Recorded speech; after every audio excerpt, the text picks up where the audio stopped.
My wife cheated on me with her ex. I humiliated her in front of her family and served her with divorce papers. I never expected to witness something like this in my own life. I was used to hearing about it from different people or maybe on social media, but going through something like this in real life can shatter your world. I'm a simple man, and I work as a professor at a university. I've been married to my wife, Lilac, for 10 years. We have 2 children. I met her at a party where my aunt suggested my mom ask Lilac out. I was never interested in dating, so I never really went out with anyone because I was always preoccupied with my PhD and my education. But after seeing Lilac, I was mesmerized by her beauty, and just like her name, she seemed as soft as a flower. My parents had been insisting that I get married for a long time, so I asked Lilac out. Our parents had already interacted at the party and wanted us both to get married. The first date was amazing. She was fun to be with, and at the time, she was having dental work done. We ended up dating for a year and got married. It's been 10 years now. Our everyday life was pretty normal. She was a wonderful mother and wife. I never felt any problems in my life after her arrival, and she took great care of me, but that was just the beginning, and I never knew that curiosity would lead me to an unexpected turn 10 years later. Knowing about her past would have helped me untangle the knots I never really tried to unravel. Things were going smoothly, and in 10 years of marriage, I had never doubted her until a month ago, on a random day, when things got really ugly for both of us. Maybe it was me making assumptions in my head, or maybe she was hiding something because I'd never had any kind of negative view of her before. It was one night when she came back from the clinic at an unusual hour. I tried calling her, but she wasn't answering my calls. At first, I thought maybe she had a lot of patients today, so I called the receptionist at her clinic. She told me that Lilac hadn't come to the clinic that day, which made me curious and tense. I was very nervous, wondering what could have happened. I couldn't sleep. It was after midnight when she came in. She seemed very tired. I was going to ask her why she had taken the day off. Before I could say a word, she walked past me and told me that she had a lot of patients today and wanted to sleep. After hearing her lie to my face and knowing the truth, I sat on the couch, anxious, wondering about what the reason for her lie could be, which was something new. I covered her with a blanket and looked at her face. She was sleeping peacefully and unfazed. I wanted to avoid any kind of conversation in the morning, so I went to work early. I couldn't sleep because I kept thinking about it. I had to prepare questions for my student's upcoming test, so I thought waking her up in the morning would be a bad idea, as it would cause stress and arguments for both of us. I came home from work and saw her car in the parking lot. While I was petting my cat on the porch, I saw Lilac through the window. She was texting someone, smiling and blushing. As soon as I walked in, she immediately put her phone down and started helping our oldest son, James, with his homework. She always hugged and kissed me, and this time her smile faded after looking at me. She greeted me with a harsh hello, which sounded uninteresting. It was very awkward to be confronted with something so unusual in one day. Later that evening, I asked her to bring me a cup of hot coffee. She had the coffee cup in one hand and was texting someone with the other, smiling. I glanced at her once and then looked away, but my second glance saved our toddler Max from getting a coffee burn on his head while his mother was busy texting God knows who. I yelled at Lilac for the first time in our 10 years of marriage for her carelessness. She kept apologizing, so I told her I wanted to talk to her about some things. I let the kids play video games for a while so we could have a proper conversation. Instead of asking her where she was last night, knowing that might give her a clue, I asked her where her care was and who she was talking to on the phone. She looked at me apologetically, and as I was about to say something, her phone started buzzing. It happened 3 times, which really annoyed me, and she apologized. She told me that the day before yesterday, she'd met up with an old friend, and that last night they had decided to catch up, so that's why she was late. She still hasn't told me she wasn't at her clinic, but withholding information does count as minor deception. What bothers me is that now it's almost midnight, and I still see her awake online and chatting on her phone. That same night, seeing her chatting with someone at 4 a.m. didn't strike me as odd, but the conversation I overheard made me realize otherwise. I'd like to quote it for you all to read. Nah, it wasn't the marriage of my dreams. He's boring and old-fashioned, and I'm tired of regular old sex. God, I need something special in my life. Oh, do you want to? Was she really an old-fashioned and boring person? Did I really fail as a husband? I thought she was happy with me. Did the arrival of a new friend change everything? Who is her new friend? She always slept in my arms, sometimes bought me flowers, and treated me so well. I can't believe I'm hearing all this. I returned to my side of the bed. I heard her footsteps and the door opened. She came back, got under the blanket, hugged my back like nothing was wrong, and fell fast asleep. As for me, my instinct was crystal clear. and in the back of my head, I knew she was moving away from me. Honestly, after that night, I suspected her and started following her. Everything went downhill, and it was worse than I expected. If a person is capable of deception over minor things, then eventually they have something big up their sleeve. I couldn't sleep and my head was pounding. After breakfast, I told her I could drop her off at the clinic. At first, she didn't respond, and then she told me she was meeting with James's teacher at the parent-teacher conference. I found it funny. Didn't she know the conference was yesterday and that I had already attended it, but I didn't lose sight of the lies she was telling me? I didn't say a word and went to work. On my way to the office, I got a call from her clinic. The receptionist asked me why Lilac hadn't been to the clinic in 3 or 4 days. She wasn't even responding well to calls or texts. Patients had made appointments, and when the doctor didn't show up, they were very frustrated because they had their appointments on the respective days. One thing led to another, and my doubts became clearer day by day. Instead of being a puppet, I decided to see it with my own eyes. I immediately finished my work and let my intern do the rest. I left my office and headed to her clinic, knowing she wouldn't be there. I walked in and called her. She didn't pick up, but called back 2 minutes later. I told her I had visited her, but that I wasn't there. She couldn't say anything for a few seconds, then hesitantly replied that she was visiting a former patient who couldn't make it to the appointment. She was lying because when I asked the receptionist if there was an appointment for a house call, she said no. I returned home and my 2 children were studying in silence. Our nanny looked after James and Max. She was an old friend of my mother's and the person I trusted most. I made them dinner and took a few days off to follow my wife.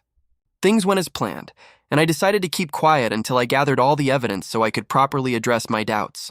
During dinner, I asked James about the meeting, and he asked me a question in return, asking me what meeting I was talking about, since we had already attended the parent-teacher conference. Lila's face was pleased. She took a bite and said she just wanted to talk to James's teacher about his progress. I put my spoon aside and looked at her. She asked me what was wrong.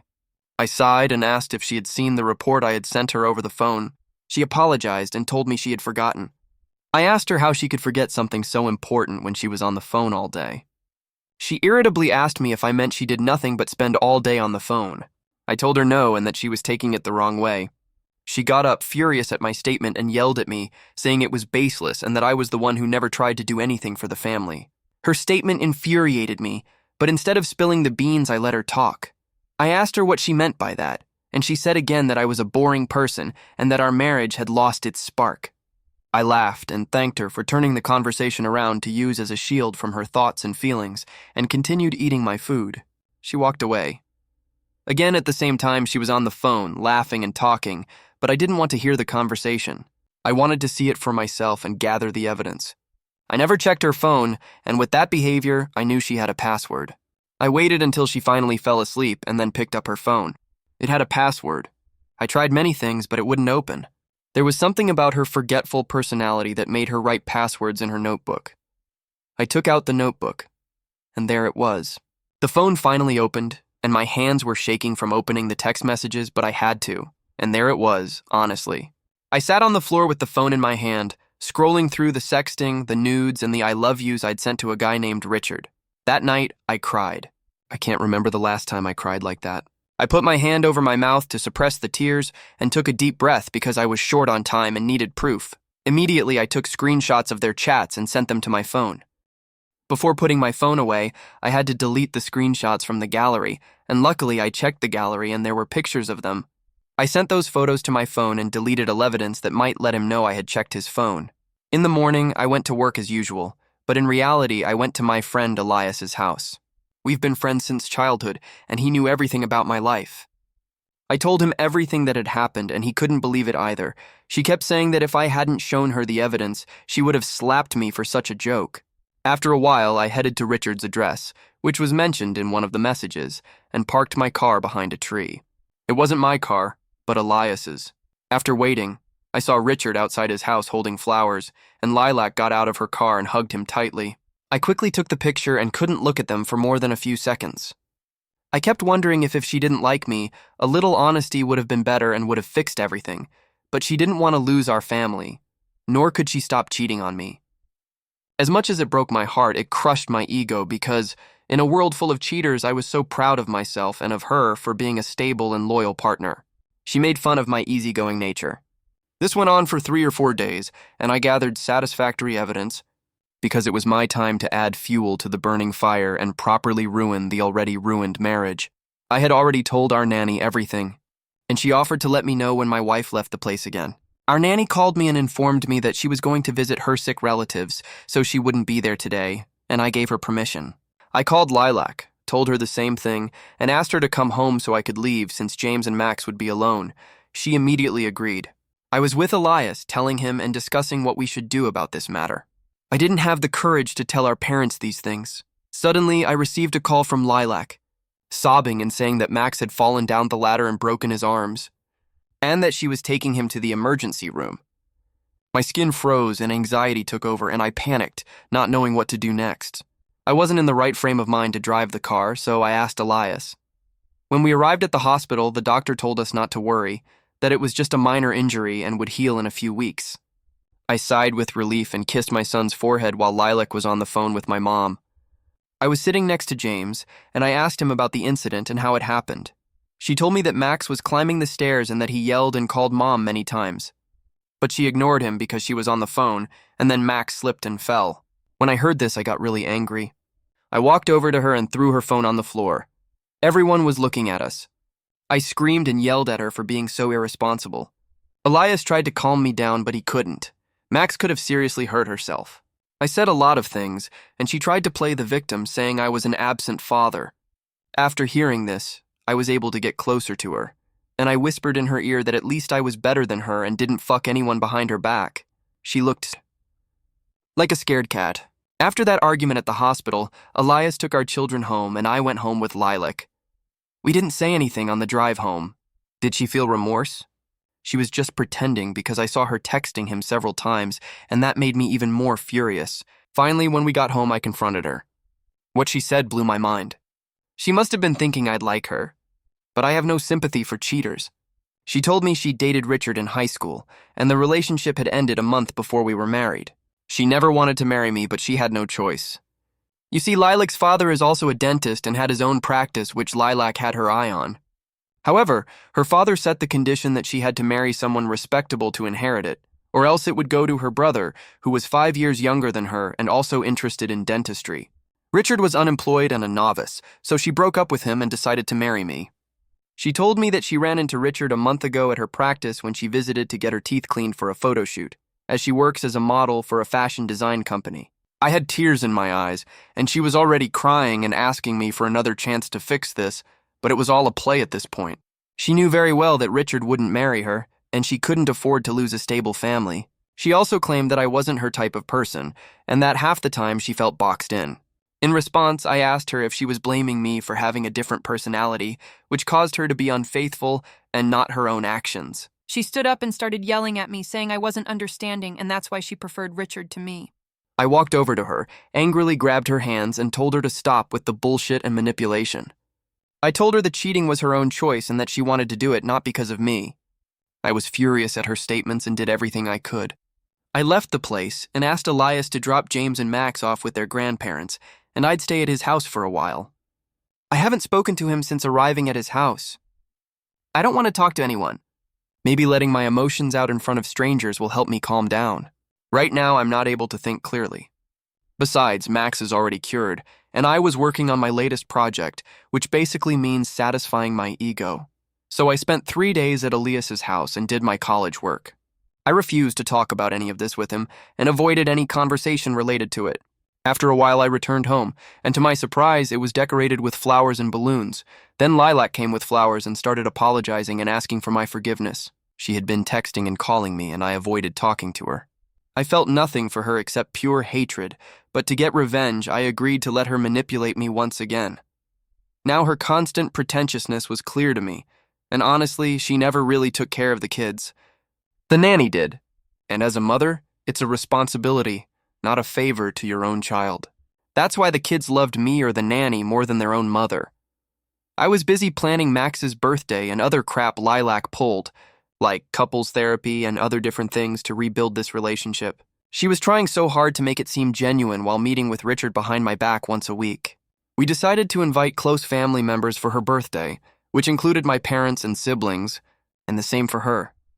Before all this happened, birthdays used to be so much fun. But now it sickens me to think she was just pretending the whole time. After the cake cutting ceremony, it was time to reveal the biggest gift to her father. I asked James and Max to go to the other room and open their presents. While everyone was relaxing, I called Lilac over and asked if she was going to give the gift I had prepared to her father. Her father seemed happy, as did everyone else. He kept nodding and signing. His eyes were watering when I handed the gift to her father. He opened it and saw the photos and everything. He got up and yelled at her for going back to that jobless man again and for ruining our marriage. Another gift was for Lilac, the divorce papers, which arrived 10 days ago. Her brother and my family were in shock when I told her father everything. Her father asked her to sign the document, leave the hospital tomorrow and find a job elsewhere, as he couldn't allow her to ruin his name. Lilac cried and apologized to her father, and her mother was devastated. She ruined this for everyone, and a small sense of remorse should have stopped her, but she continued to see him afterward. I allowed her to see James and Max on the weekends and refused to let her take them away any longer after her irresponsible act. After the divorce, we went our separate ways. James and Max missed her, but it's better to be raised by a single father than by an irresponsible one. As for me, I'm moving on with my life, keeping busy with work and the kids. But the past will always stick to me like a parasite. Even though my revenge satisfied my ego, seeing that I wasn't getting what I wanted helped me overcome my mental health, and I moved on with my life.